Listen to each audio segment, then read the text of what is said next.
What I see as the biggest challenge today in our neighborhoods and community is the lack of social capital.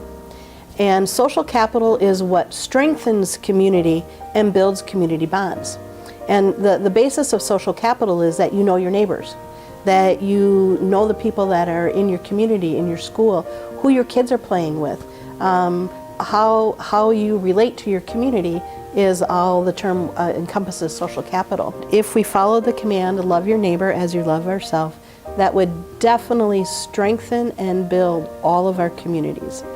Loving your neighbor as you love yourself, as is directed in Scripture, is so critically important to that social capital piece. Because if you're truly living out that commandment, you are reaching out, you are knowing your neighbors, not only in times of distress, but in everyday life. One of the examples that I try to live by is many times I'll visit the Senior Activity Cafe, that's over at City Center Mall. And there are many seniors there that are struggling sometimes to pay their meal. And one particular day, I went over there and I got lunch, and I saw an older couple counting out pennies to pay for their lunch.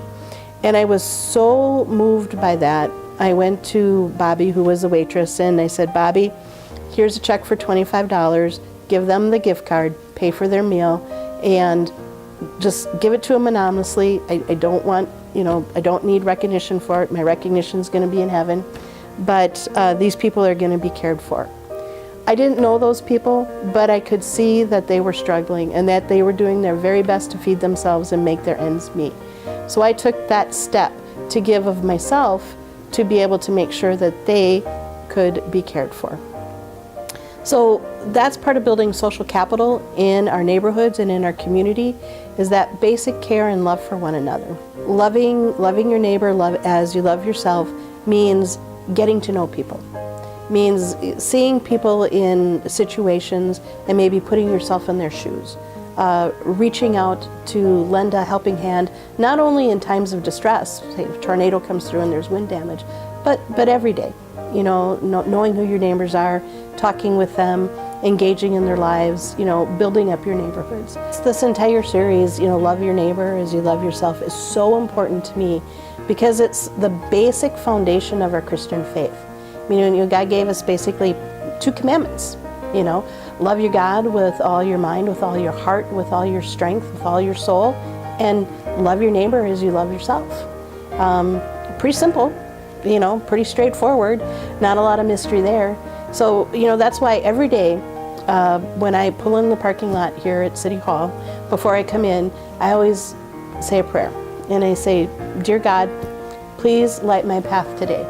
Let me know the path that you want me to walk so I can serve the citizens of Cambridge and that they can see you through me."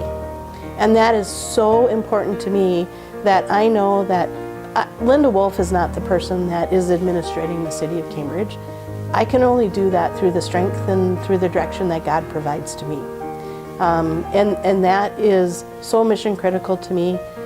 It shapes and forms the very person that I am and how I want to interact with people in our community. And when I have interactions with citizens, when I'm out in neighborhoods, I really do want them to see Christ through me and to see that I am a person of faith, that I'm a person of my word, and that I truly only want to build the best community we can for Cambridge for that purpose.